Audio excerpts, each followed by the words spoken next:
और अब खबर विस्तार से। पहलगाम आतंकी हमले को लेकर पूर्व सीएम अशोक गहलोत ने सुरक्षा एजेंसियों पर सवाल खड़े किए।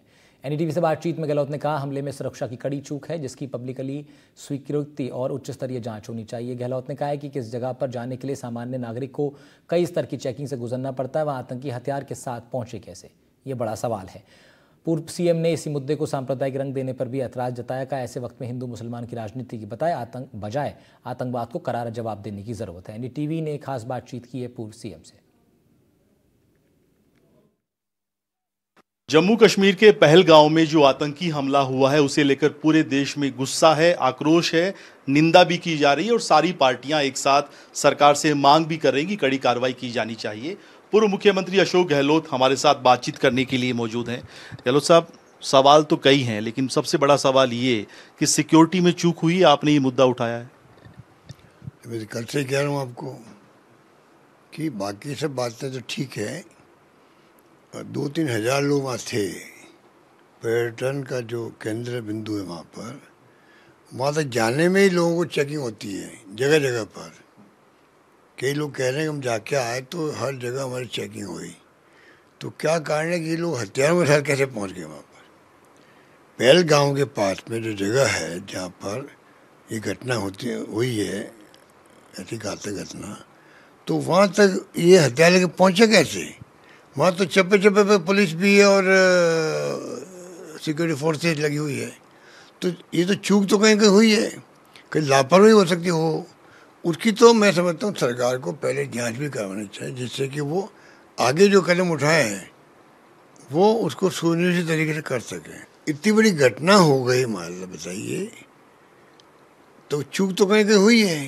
ये तो सरकार को भी स्वीकार करना चाहिए ना, सरकार को पब्लिकली स्वीकार करना चाहिए कहीं कहीं चूक हुई हमारी। पब्लिक का जो आक्रोश है, गुस्सा इसी बात को लेकर भाई कि आप इतनी बड़ी चूक हो गई आपसे और कोई चर्चा ही नहीं हो रही उसके ऊपर। तो वहाँ भी हिंदू मुस्लिम की बात हो रही है, वो तो सब जग जाहिर है कि वहाँ किस प्रकार से वो लोग आए, किस प्रकार से उन्होंने मारा लोगों को। तो अभी तो सवाल है कि इतनी बड़ी चूक हो गई, आतंकवादी वहाँ पर अपने पैर फंसा रहे लगातार। 370 घटने के बाद में आतंकवाद तो रुका नहीं है। वो सब बात अपनी जगह है, वो तो शाम को मीटिंग हो रही है और पार्टी मीटिंग, वहाँ वो आपस में बात करेंगे। मेरा मानना है कि चूक जो हुई है उसकी भी मैं समझता हूँ कि पता करना चाहिए सरकार को भी कि चूक किससे हुई है, किसकी जिम्मेदारी थी, कैसे ये पहुंच गए हथियार लेकर के, कैसे चले गए वापस और कोई नहीं पकड़ा गया कोई व्यक्ति। ये बात है। कश्मीर के लोगों का भी जो स्टैंड है वो यही है, वो भी बार बार जो आप कह रहे हैं वही, जिस तरह के वहाँ पे प्रदर्शन हो रहे हैं, लोग मांग कर रहे हैं कि ये चूक नहीं होनी चाहिए थी, इसकी जाँच होनी चाहिए। तो अच्छी बात है। अगर श्रीनगर के लोग जो हैं, ये ऐसी घटना हुई है, इतनी मार्मिक घटना है, सबको हिला के रख दिया है, चाहे वो हिंदू हो, मुस्लिम हो, कोई हो। जो कश्मीर का मुसलमान भी तो वहाँ पे वो कहीं क्या हो रहा है, उनकी तो रोजगार का संकट पैदा हो गया। आज जो देश भर के टूरिस्ट जा रहे थे, रोजगार मिल रहा था उनको, उस पर रुकावट पैदा हो गई है, वो भी दुखी है। तो आतंकवाद को तो कुचलना सबसे बड़ी प्रायोरिटी होनी चाहिए सरकार की। आपने कहा भी था कि सरकार सक्षम है, करारा जवाब देगी और कांग्रेस पूरी तरीके से साथ है सरकार के। नहीं, हम तो कहते पूरा देश साथ है, सब पार्टियां साथ है, खुद कह रही पार्टी खुद कह रही है, सारी तमाम पॉलिटिकल पार्टी करीब सबने ये बयान दिए कि हम सरकार के साथ में हैं। नेचुरली साथ होता ही ऐसे वक्त में। ये हमारे देश की खूबी भी रही है कि कोई संकट आया तो सब लोग एकजुट हुए। ये जो स्टैंड लिया है सरकार ने, जो कुछ प्रतिबंध लगाए हैं, ट्रीट जो थी पहले, जो अनुबंध था, जल समझौता, वो भी स्थगित किया गया है, ये इन सब को लेकर कैसे देखते हैं आप, क्या सोचते हैं, ये पर्याप्त है फिलहाल के लिए? देखिए, ये स्टेप 5 उठाया गया, उसके बावजूद भी रक्षा मंत्री जी बोल रहे हैं, प्रधानमंत्री जी बोल रहे हैं कि हम कार्रवाई करेंगे। तो इसका मायने है कि उनके दिमाग में कोई बात होगी, तो वो तो हम कैसे मालूम कर सकते हैं कि वो क्या सोच रहे होंगे। और मेरा मानना है कि ये जो कदम उठाए गए हैं, ये तो एक प्रकार मैसेज देने की बात है, ये तो मैसेज देने की बात है। अब आगे क्या होगा उसका इंतजार होना चाहिए कि भाई वास्तव में क्या कार्रवाई करते हैं। ये कदम कोई सफिशिएंट तो नहीं हो सकते हैं, कदम जो उठाए गए हैं ना घटना को देखते हुए सफिशिएंट नहीं हो सकते हैं, ये मानना। कड़े कार्रवाई की मांग की जा रही है, देश भर से आवाज उठ रही है। आपको लगता है कि अब आतंकवाद के खिलाफ कुछ ऐसा स्टैंड सरकार ले ताकि इस तरह की घटनाएं बार बार जो हो रही है वो नहीं होनी चाहिए?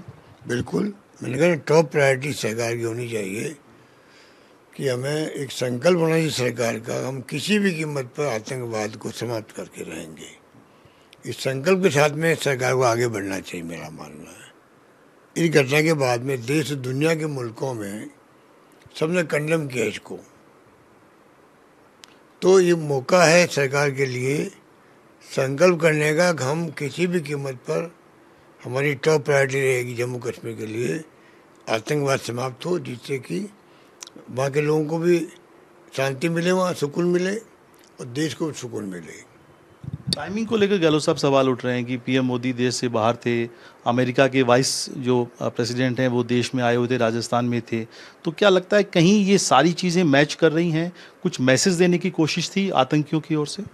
देखिए, तो सब लोग क्यास लगा सकते हैं। मिस्टर बिल क्लिंटन आए थे तब भी कोई घटना हुई थी तो सोशल मीडिया वाले बोल रहे हैं, तो ये तो देखिए, तो मैं तो इसमें क्या कमेंट कर सकता हूँ, क्योंकि ये तो एक कयास वाली बात है, संभावना वाली बात व्यक्त कर रहे हैं। सच्चाई क्या होती है वो कैसे हम पहुँच सकते हैं वहाँ पे? तो आप जयपुर का एक युवक जो है 32 साल का नीरज, वो भी शहीद हो गया उसमें, आप परिवार वालों से मिल के आए थे। जिस तरह की तस्वीरें पूरे देश भर से आ रही हैं, किसी की शादी अभी 8 दिन पहले हुई, किसी माँ का बेटा छीन गया, बहुत दिल दहलाने वाली तस्वीरें हैं ये। देखिए, जयपुर के जो नौजवान गया है उनकी माँ से हम लोग जब मिलने गए थे तो जो जिस प्रकार उनकी हालत थी उस वक्त में हम देख नहीं सकते थे। बहुत ही मार्मिक थी, बहुत ही मार्मिक। एक माँ के सामने एक नौजवान चला गया, उनकी पत्नी पे क्या बीत रही है, उसकी माँ पे क्या बीत रही है, वो हमने आंखों से देखा है, देखा नहीं गया, ये मैं कह सकता हूँ। कुछ आर्थिक सहायता सरकार को ऐलान करना चाहिए, राजस्थान सरकार खासतौर पर? बिल्कुल करना चाहिए, अभी तक कर देनी चाहिए थी। कारगिल के युद्ध हुआ था ना, तो यहाँ 0 पैकेज था, नेग्लिजिबल था। पहली बार मैंने राजस्थान में पैकेज दिया है शहीदों को, जो शहीदों को पैकेज मिलता है आज की तारीख में, ये हमने उस वक्त में घोषणा करी थी जब कारगिल युद्ध हुआ था। अब इतनी बड़ी घटना हो गई तो मुख्यमंत्री को चाहिए कि इमीडिएटली पैकेज की घोषणा करें इनके लिए कि क्या कर सकते हैं, इस पर देरी नहीं करनी चाहिए। एक सवाल ये भी है जो आज आपने एक मुद्दा उठाया, खासतौर पे कांग्रेस के जो कार्यकर्ता जो विरोध प्रदर्शन कर रहे थे, जिस तरीके से उनके साथ बिहेव हुआ है। हालांकि कांग्रेस के नेता अभी डीजीपी से मुलाकात करने पहुंचे हैं, लेकिन आपने कहा कि इस मामले की भी जांच होनी चाहिए कि कहां से मैसेज हुआ। इस तरीके से अमूमन कार्यकर्ताओं के साथ इस तरह के मामलों में नहीं होता है। एक काले झंडे तो दिखाए जाते हैं, कई बार मुझे भी दिखाए गए हैं, तो हम तो बचपन से देखते आए हैं। एक बार मुरारी भाई देसाई आए थे जब वो कांग्रेस में थे तब जोधपुर के अंदर, तो कई लोगों ने उनको काले झंडे दिखा दिए। उस जमाने के नेता थे वो, पब्लिक मीटिंग थी वहाँ पे, तो उन्होंने कहा भाई काले झंडे दिखाए हैं, मेरे हित में है कि मुझे नज़र नहीं लगेगी। तो मेरे वक्त में मैं 3 बार मुख्यमंत्री रहा हूँ, तीनों बार कभी न कभी दिखाए गए होंगे, दिखाए गए थे भी, तो मैंने कहीं बुरा भी नहीं माना। ये तो राजनीति में देखिए, तो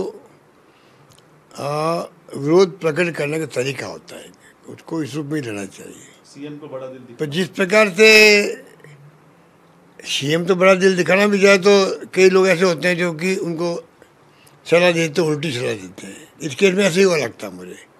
कहते लोग पहले सीएम ने कहा चलो कोई बात नहीं, तो चलता रहता है। आगे गए तो उनके साथ जो बैठे हुए थे लोग कार के अंदर, उन्होंने एडवाइस दिया था ये कैसे कर दिया, आपके खिलाफ में दिखा दिया, काले झंडे दिखा दिए, वो कर दिया, तो बाद में नए इंस्ट्रक्शन पहले लग गए होंगे और पूरी तरह अप्रोच बदल गई। और बाद में जो मैंने सुना कि किस प्रकार से सीएमओ से मैसेज आए हैं कि कैसे इनके हाथ मारपीट करने इनके हाथ में, ऐसा कभी होता नहीं आज तक। जांच इसकी भी होनी चाहिए कि वास्तव में सीएमओ के किस अधिकारी ने ये मैसेज दिया स्थानीय अधिकारियों को कि इसकी मार पिटाई, जो एनएसयू के अध्यक्ष हैं उसकी मार पिटाई अच्छी ढंग से करो और रिपोर्ट दो हम लोगों को। और पूछा गया कि नहीं किया आपने मार पिटाई, तो ये तो कभी मैंने देखा नहीं कि आप सीएमओ बैठ करके इस प्रकार के स्टेशन दो। ये काम सीएमओ के अधिकारियों का नहीं होना चाहिए, चाहे पुलिस अधिकारी या कोई भी हो। इसकी भी जांच होनी चाहिए। जांच होनी चाहिए अवश्य, इसकी जांच होनी चाहिए। मुख्यमंत्री खुद को चाहिए कि इसको गंभीरता से ले इस बात को। अगर ये मैसेज आएंगे जिलों के अंदर तो आप सोचिए कि फिर तो जो स्थानीय नेता है, स्थानीय पुलिस कर्मी है, मान लीजिए किसी भी स्तर के, उनका मतलब बढ़ जाएंगे और ज़्यादा। कोई धरना दे रहे हैं, प्रदर्शन कर रहे हैं, तो चलता रहता है। और बीकानेर में ऐसे हुआ सीकर के साथ में।